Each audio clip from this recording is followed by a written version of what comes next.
You can make a ton of money doing commercial pressure washing jobs, and in this video, we're going to be going over every facet of this type of work, everything from setup to breakdown, how we get these jobs, how we quote them, the things you need to be on the lookout for, as well as the most important tool you don't want to be without on these types of jobs. But in this video, we're going to be using a number of different features from Quote IQ, such as the 28-point inspection for our pre-job walkthrough, the map measuring tool for quoting, the invoicing tool for invoicing, and Quote IQ's newest feature, the virtual call team, which helped us land another hospital cleaning lead, which you're going to be seeing in this video. But if you want access to all these features, you can try any tier of Quote IQ for $1 right now at myquoteiq.com, which will be linked in the comment section and the description. But without further ado, let's go ahead and jump into the video. All right, you guys, we are on site of a commercial property today. We're going to be doing commercial cleaning, and we're going to walk you guys through everything that's included with a commercial property cleaning, all the things you need to look out for, what we do when we arrive on site, everything in between. I got Jacob here with me. So Jacob, start us out, man. What's the first thing we do? We roll up to a commercial building like this. So the first thing we did whenever we got here is we did a walk around, kind of check everything out, make sure all the stucco is in place where it needs to be and the building's intact. Watch for any areas that don't need to be sprayed with water, being that they might get water inside or cause water damage. So that's the first thing we typically look for. And then we hook the water up, get the tanks filling up, because if something's wrong with the actual building and we're unable to wash it, then there's no point in unrolling any hoses. We're just gonna call our contact for the building and see what they want us to do from there. All right, you guys, so as you can see, we got the water going right now. We're filling up both the tanks. Now we're gonna do kind of a property walk around with you guys, kind of take a look at some of the things that need to be noted before we start the job. But Jacob, let's kind of walk through and take a look at, anything that could potentially be a problem as we're cleaning this property. Yeah, so as far as what we're, like our scope of work for this job, we're gonna be doing these sidewalks and the building. It mostly is probably gonna be some soffit work. I know there's some wand work on the brick in the front that we're gonna have to take care of, but it looks like for the most part, it's gonna be just windows and soffit that we're gonna be, directing most of our attention to on this job. Right. Another good thing is when you pull up on site, you really kind of want to get a plan of attack. So as you're kind of doing this walk around the property, making sure that all the electrical outlets are covered, if we have any cameras, we want to take note of those. You kind of get a plan of attack going. So as Jacob said, there's not a ton to clean on this building. Obviously, we're going to rinse the windows good. We're going to wash off any of the brick at the bottom. And then, of course, we're going to get on the surface cleaning on the front. So plan of attack is always a good way to go at the beginning of the job, and then obviously looking through anything that could be messed up. So Jacob, as far as the electrical in this building goes, the cameras or any of these lights, are they a worry at all or a concern? No, these are outdoor cameras. We know just because we deal with them all the time. As far as like the electrical goes, that outlet was just now open. The cover was open. It wasn't snapped in all the way, so it wasn't sealed properly. And you can see there's some dirty marks right here. I don't know if the camera's gonna pick that up or not, but if we were to use a wand right there, all the water that's thrown up onto the outlet could get water inside the outlet, and that's what we want to prevent. Those covers are supposed to prevent that. They're supposed to be sealed inside as long as they're closed. I just closed that one, but if it wasn't covered and we didn't tape it and something happened, then it would be on us. But since it is covered, it's on whoever owns this building or whoever did the electrical past the owner of this building if something happens.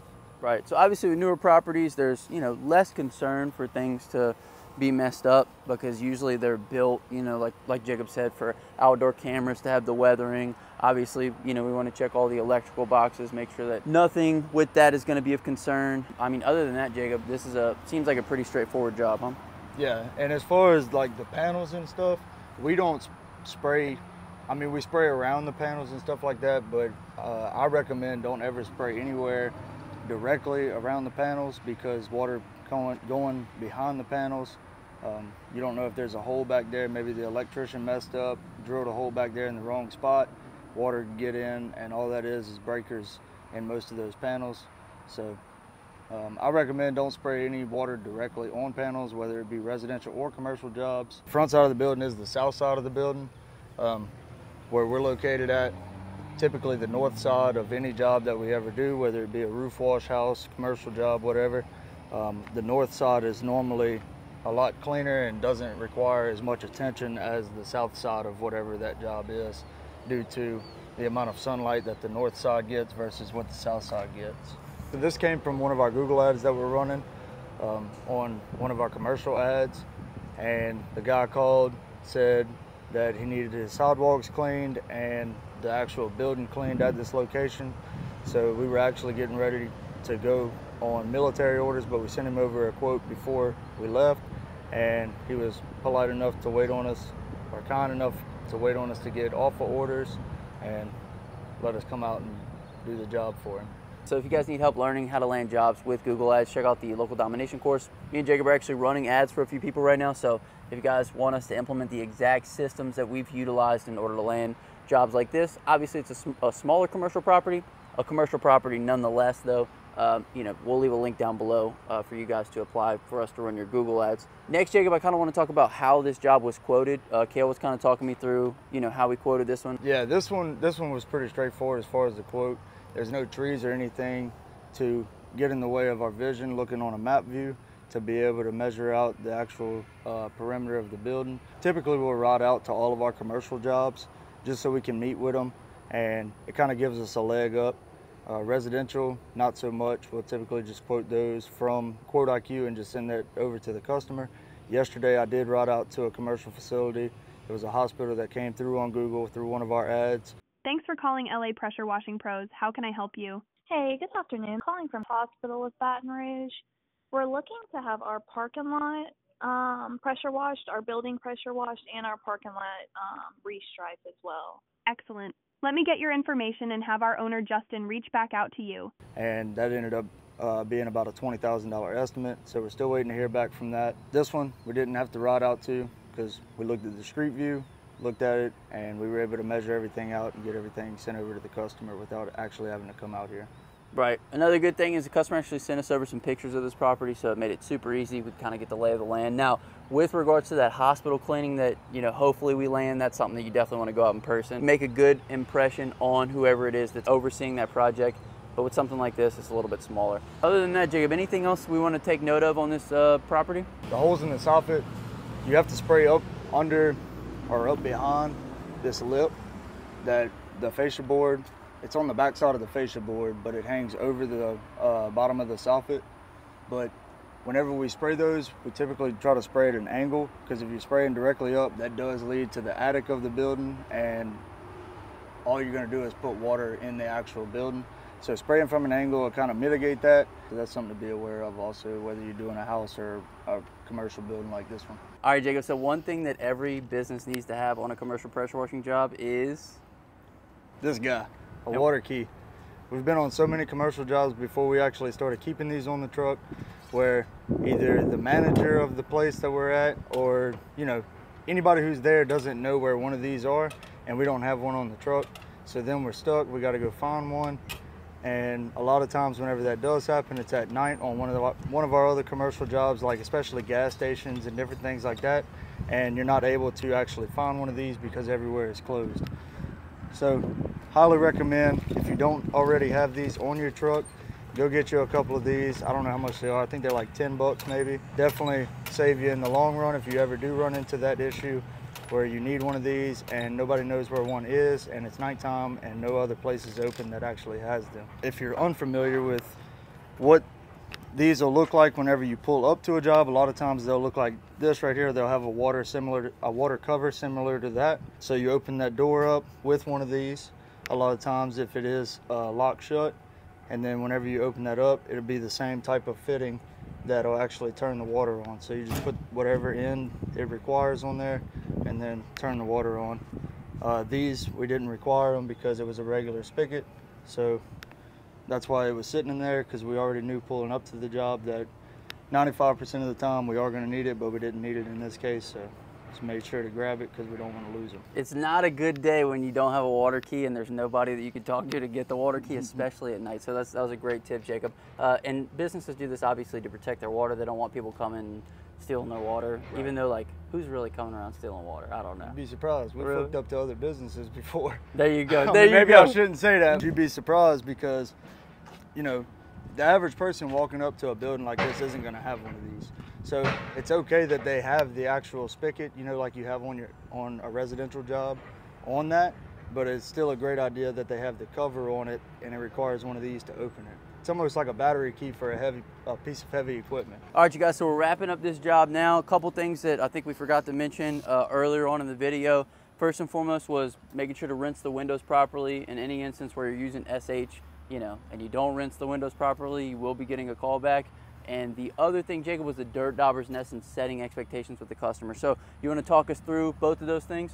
Yeah, so as far as the dirt daubers go, where we're from, the clay is real thick that the dirt daubers actually make the nest out of.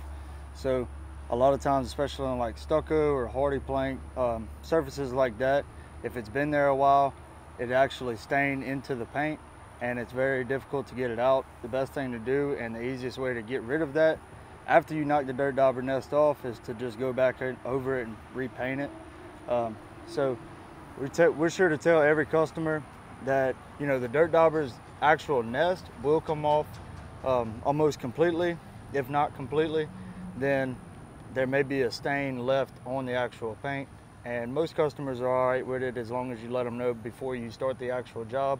That way they're aware of it whenever they walk outside or they come actually do a walk around with you after you complete the job, that those are there and they see them, so they already know about them and what's going on with them and why they didn't completely come off. Right, and if you guys missed a previous video we did, a good tool to have on the truck in the instance of a dirt dauber is those brushes. Anytime you have a spot that's kind of giving you a hard time, hit it with the brush. It just helps a little bit. You can always put a little SH on the end of it as well, kind of like we did in that video. But Jacob, maybe let's take a look at the windows. I know you'd mentioned something about the metal frames as well. Yeah, so a lot of commercial facilities, they have these metal aluminum frames around them, around the window panes. So if SH gets on that and you're spraying a hot mix, especially if you're doing like a roof wash on a commercial facility or something like that, and a hot mix of SH actually gets on this, it will leave streaks. Almost like whenever you go into a commercial facility and they got the metal around the doors, the actual door frames is the same material. So you want to be cautious of that. Make sure you're pre-wetting all of these metal frames before you actually spray chemical, and then make sure you rinse them off real good after the chemical is applied, before you actually do the building wash. So we'll go around a lot of times if we're running a hot mix, doing a roof wash or something like that. Really didn't have to worry about it too much with this because we were only running about a 1%. But a lot of times we'll go around the entire building, pre-wet all these metal frames, and then come back behind that and spray actual SH on the roof, or if we're having to use a hot mix for something else like brick or anything like that. So they do have these in black. We have seen them in actual aluminum color that aren't painted. So if it gets on the actual aluminum color, then they'll turn to a brown almost. And if they get on this, it'll just turn to like a more dark black if it stays on there too long. And you'll see the spots or the drips or however it decides to fall off of the frame. Right. Now, Jacob, whenever we finish up a residential property, we always try to walk the property with the homeowner if they're there. That way we can kind of get any, any feedback from them that we need in order to complete the job. Are we going to walk the property with this business owner? What's kind of the rule of thumb with regards to, walking properties after they're done as far as commercial goes? So I know on a bunch of our commercial facilities that we do, I know like we got hospital contracts, and every facility that we do with them, we're actually subcontracted under another contractor that's hired directly by Our Lady of the Lake, which is the company, the hospital company. And we'll do a walk around with our contractor. But in this case, he wasn't here whenever we first got here. We weren't sure if he was going to show up or not before we left. In that case, if they're not there, we would just tell him, make sure he does a good walk around. If he's happy with everything, great. We're going to send him over the invoice through QuoteIQ. And if he's not happy with something or we missed something, then we'll gladly come back out and hit it and satisfy the customer. Right. On a lot of those larger commercial jobs, another thing that we kind of do is make sure to take before and after pics, because I know for that contractor that contracts out, a lot of those big hospital jobs to us, they like to have the before and after pics for documentation and things like that. That's another reason why we like to film these jobs as well, so we have the documentation. So just a couple things, either walk it with them if they're there, and if they're not, before and after pictures always do a good job of telling the story. Right, or you can call them before you leave, let them know you're finishing up, and if they can be there within about 5 or 10 minutes.